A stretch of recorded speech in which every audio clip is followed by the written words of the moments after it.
කට්ටියට මේ ලම් එක වැදුනා. යන්න තමයි තියෙන බංකර් එකට. කට්ටියම යනවා අපේ.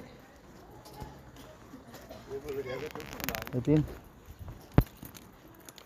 විනාඩි 5ක් ඇතුළත යන්නයි තියෙන්නේ.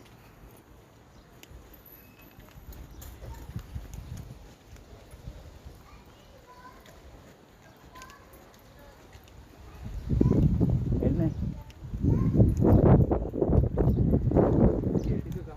කට්ටියට මේ ලම් එක වැදුනා. යන්න තමයි තියෙන බංකර් එකට. කට්ටියම යනවා අපේ. ඉතින් විනාඩි 5ක් ඇතුළත යන්නයි තියෙන්නේ.